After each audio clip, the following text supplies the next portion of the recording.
Galerinha, então só fazer um comentário que eu acho muito interessante sobre a difração e interferência, que algumas coisas motivaram os cientistas a estudar esses fenômenos, né? Uma delas era aquela coisa bizarra de perceber que a cor da borboletinha azul era vista a quilômetros, mas não tinha pigmentos azuis.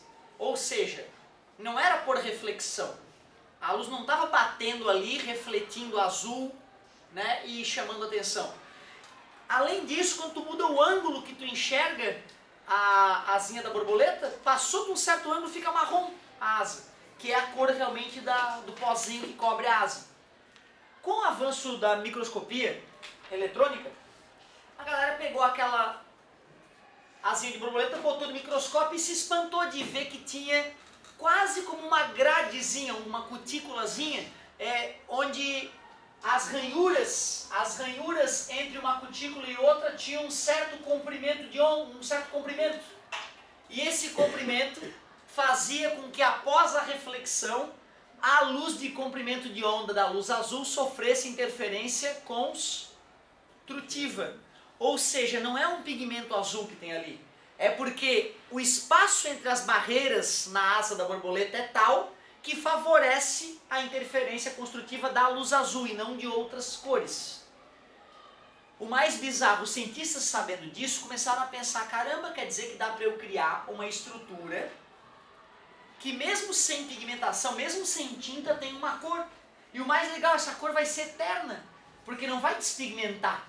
Porque a estrutura, enquanto estiver ali, vai gerar esse tipo de difração com interferência.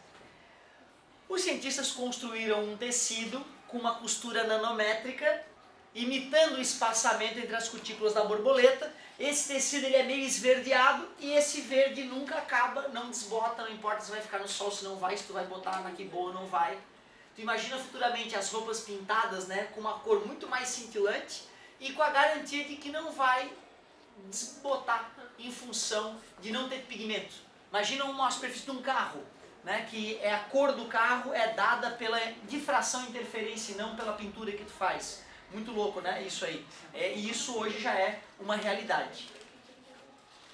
O CD é a mesma ideia, tá, galerinha? Só que o CD, a espessura ali, ela não favorece a interferência de um comprimento de onda específico. Quando a luz passa por ali, sofre difração e espalha vários comprimentos de onda.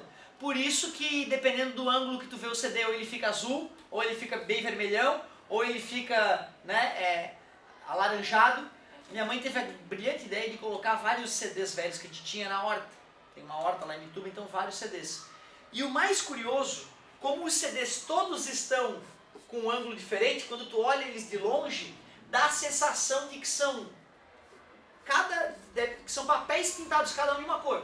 Um tá vermelho, outro tá alaranjado, outro tá verde, né? Dificilmente tu olhando os CDs pendurados de longe, eles vão ficar em ângulos iguais, né?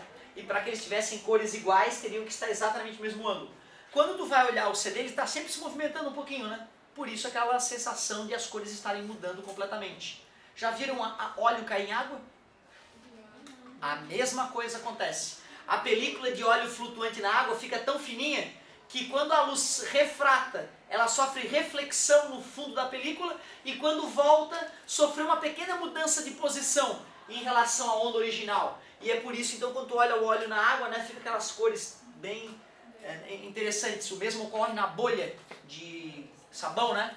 Porque a espessura da bolha de sabão é nanométrica, gera uma mudança de comprimento de onda na luz, né, uma mudança na posição de uma onda em relação a outra, gerando essas cores muito interessantes. Como? Pois então, são as diferentes camadas entre a primeira parte que é translúcida e as partes refletoras. As partes refletoras não estão todas alinhadinhas. Umas estão numa camadinha nanométrica um pouco mais abaixo. Assim a luz refletida por uma vai ser diferente na distância da luz refletida pela outra. E aí na hora que tu está com o olho numa certa posição vai dar interferência, gerando, né, uma cor diferente. É o mesmo princípio. Madrepérola. Mesmo princípio. É a nossa... Agora é a nossa, né? Quais são as páginas da tarefinha, galerinha? Show de bola! Segunda-feira a gente corrige, o ideal é já trazer o volume 7 para garantir. Muito obrigado pela paciência e pela atenção.